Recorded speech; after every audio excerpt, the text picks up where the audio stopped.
महाराष्ट्र में वोटिंग पूरी होने के साथ चुनावी घमासान पर विराम लग गया। उत्तर प्रदेश में आज वोटिंग करने वाले लोगों को लेकर दिन भर बहस छिड़ी रही, लेकिन वोटिंग से एक दिन पहले का जो सियासी ड्रामा महाराष्ट्र का है वो दरअसल खिंचकर पूरे देश के कुछ राज्यों तक पहुंचा है, जिसमें से हमारा छत्तीसगढ़ भी शामिल है। उसकी छाया वोटिंग के दौरान भी नजर आई। बीजेपी महासचिव Vinod Tawde cash for vote के आरोपों से घिरे, जिस पर जमकर आज कमेंट्स हुए। बिल्कुल, आरोपों के बाद बीजेपी ने एनसीपी नेता सुप्रिया सुले और कांग्रेस नेता नाना पटोले पर चुनाव में बिटकॉइन के इस्तेमाल का आरोप लगाया, और इस आरोप ने खलबली किस तरह से मचाई, इस पर एक रिपोर्ट देखिए।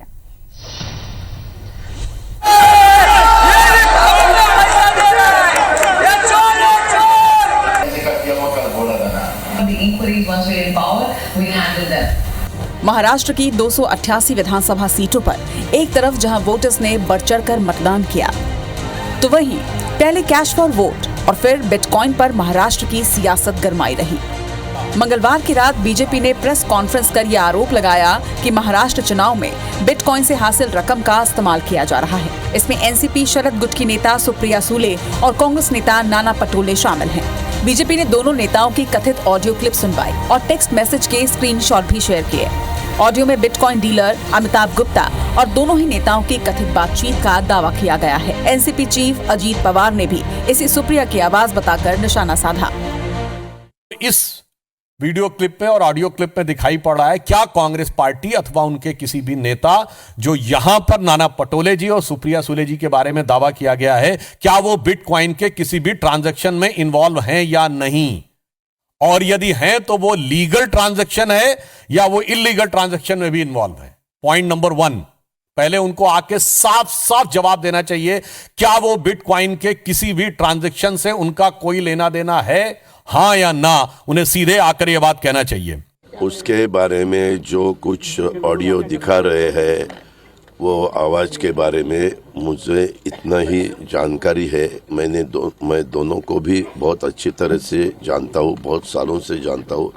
एक तो मेरी परिवार की मेरी बहन है, और दूसरे हमने जिनके साथ बहुत साल काम किया है, एक दूसरे के विरोध में भी किया है, एक दूसरे के साथ भी किया है, महाविकास आघाड़ी में भी किया है।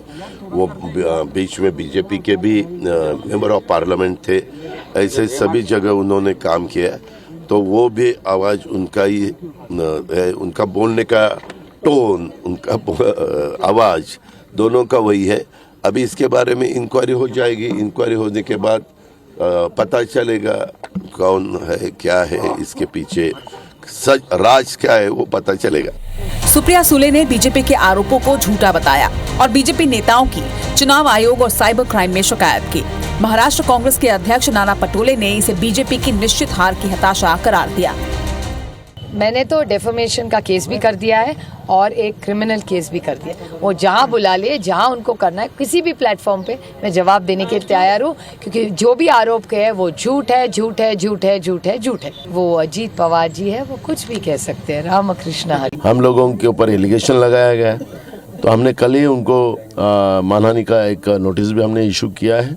कल FIR भी दर्ज हमने करवाई है हमारे लीगल सेल ने। तो हम इंक्वायरी पूरी करवाएंगे। सरकार हमारी आ रही है। ऐसे ओचेगिरी करने वाले बीजेपी को हम सबक बिल्कुल सिस्टमेटिक सिखाएंगे। बीजेपी और कांग्रेस ने भी इसे लेकर एक दूसरे पर निशाना साधा है। आज तक पूरे विश्व में कोई ऐसा चोर है जो पकड़ा गया हो और बोलता है कि ये राइट एलिगेशन है। जो पकड़ा जाता है वो बोलता है ये फॉल्स एलिगेशन है। तो स्वाभाविक रूप से इतनी बड़ी चोरी हुई है। बिटकॉइन, ये क्रिप्टो करेंसी, ये कोई मजाक के विषय नहीं है, ये ट्रांजैक्शनल थिंग्स है। बीजेपी कल रंगे हाथों पैसा बांटते हुए महाराष्ट्र में पकड़ी गई। उसके बाद से बीजेपी बिलबिला गई। रात को 10:30 बजे आप प्रेस कॉन्फ्रेंस करिए, आप सुबह 1:30 बजे करिए, सुबह 4 बजे करिए, उससे कोई फर्क नहीं पड़ता है। महाराष्ट्र की जनता ने देख लिया कि जिन लोगों ने चोरी से सरकार बनाई थी, उन लोगों की चोरी पकड़ी गई है। अब वो चोरी से विधायक ही नहीं खरीद रहे, चोरी से वोट खरीदने की कोशिश करते। उसके बाद से बीजेपी बिलबिला गई है। महाराष्ट्र चुनाव में बिटकॉइन की एंट्री दरअसल तब हुई जब पुणे के पूर्व IPS अधिकारी रविंद्रनाथ पाटिल ने आरोप लगाया कि महाराष्ट्र चुनाव में बिटकॉइन का पैसा इस्तेमाल किया जा रहा है, और इसमें बारामती की सांसद और महाराष्ट्र कांग्रेस अध्यक्ष शामिल हैं। रविंद्रनाथ 2004 बैच के पूर्व आईपीएस अधिकारी हैं। 2018 के बिटकॉइन धोखाधड़ी मामले की जांच के दौरान उन्हें फॉरेंसिक ऑडिट के लिए नियुक्त किया गया था। उनके आरोपों में कितना दम, ये तो निष्पक्ष जांच के बाद ही सामने आएगा, लेकिन उनके आरोप ने महाराष्ट्र की चुनावी राजनीति में खलबली जरूर मचा दी। और कैश कांड के बाद विपक्ष के निशाने पर आई बीजेपी ने बिटकॉइन के जरिए सियासी माइलेज लेने की पूरी कोशिश की। हालांकि ये दाव किसके फेवर में जाता है, ये तो 23 नवंबर को ही मालूम चलेगा। Bureau report, IBC 24।